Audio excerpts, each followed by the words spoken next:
A basic example, but a guy I once did a workshop with, we were talking about motivational mantras and kind of what would work as a good mantra to get you through and get you working harder at something. And he said, I used to be super, super overweight. I went to the doctors. Doctors told me I wouldn't make it to 30 unless I sorted my health out. He was like, it was the kick I needed. So I went to the gym, I trained really hard, I went on a diet, I lost loads of weight. I ended up joining a triathlon club, which is how I'd ended up meeting him. And he said, I did my first triathlon. Swim was awful, but I got through it. Bike was awful, but I got through it. The run, I wanted to quit. It was horrible. And he said, I ran past my dad. My dad said to the guy standing next to him, that's my son. And he's like, damn it. Because it sounded like he was so proud of him. He was like, I can't quit now, can I? He was like, any tricky thing that comes up now, all he hears in his head is his dad's voice going, that's my son. And at that point, he finds that extra bit of energy that you need to be able to push yourself harder. And I think for all of us, if we know why we are doing something, why it matters, we can find that extra bit of energy. Mm-hmm. So I can imagine for the kind of competitions that your listeners are doing, you're going to get to points where you feel exhausted. You feel like you're totally empty. But research has shown they do muscle biopsies to find this out. Which sounds horrific, but they will actually biopsy muscle when somebody says they're at total exhaustion. There's about 30% of energy left. So when our body shuts us down because we're exhausted, we're not. We've got extra if we need it. We just need to learn how to untap it. And the latest research suggests there's two ways. One is maxing out your motivation, so to absolutely know why you're doing it. And the other one is to reduce your perception of effort, so finding ways to make things feel a little bit easier for you. And if you can tap into those, then you can get the extra 30%. Okay. That's it. That funny enough, that was going to be my next question about, you know, what would you advise to someone when it is in the depths of the race, what to think about? And it's something that when I talk to a lot of the athletes on this podcast, it's a question I always ask them.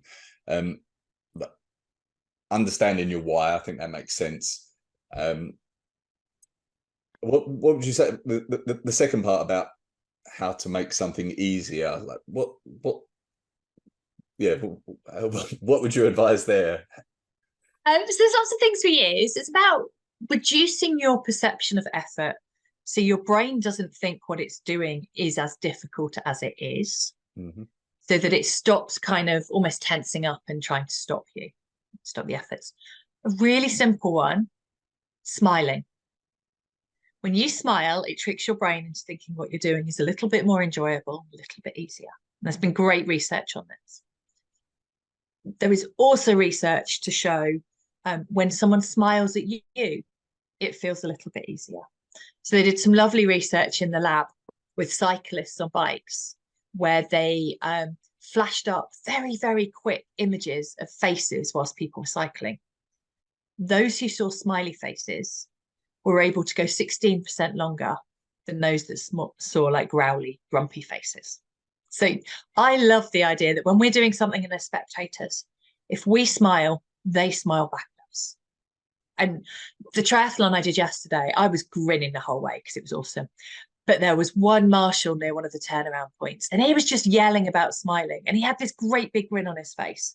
And you could really almost suck in the energy that he was giving out through that. It's amazing.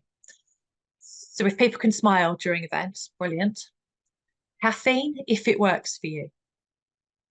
So for some people, they're pretty much caffeine non-responders. Not going to make much difference. But if you're a responder to it, that can make what you're doing feel a lot easier. Chunking stuff down is good. So I've recently been working with people doing UTMB. I think it's 171 kilometers round some serious mountain climbs. And it's the biggest ultra distance race in the world, really. It's the one everyone tries to qualify for. But if imagine standing on the start line thinking, I've got 171 kilometers to go, and I think they have 37 hours to do it or something. It's huge, way too big for our brains to have. But if you chunk it down, and I've got 10 until that aid station, and I've got 12 until that thing. Suddenly it's doable. I just have to go for another 10, and then I get a rest, or I get to do whatever. So the more you can chunk down what you're doing and just focus on that little bit in front of you, that's really helpful. If it's quite an intense race, you want to be doing focus. So you want to be looking internally. And often then we'll be doing things like body checking. I love that annoying song, which you're now going to have in your head for the rest of the day. Head, shoulders, knees and toes. Because you can then run through your body, right? What's my head doing? My shoulders, how movable are they? Am I in the right position for the move that I'm doing? How are my knees? And then how are my feet?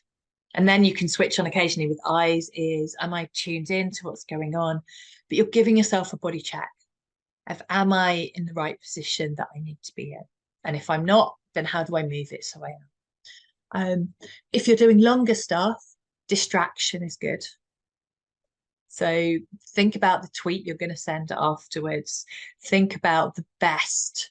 I did London Marathon recently, and some of the signs that people had were awesome. And I was having like a mini competition in my head for like, what's the best sign? Which one do I want to remember afterwards? So anything like that is really good.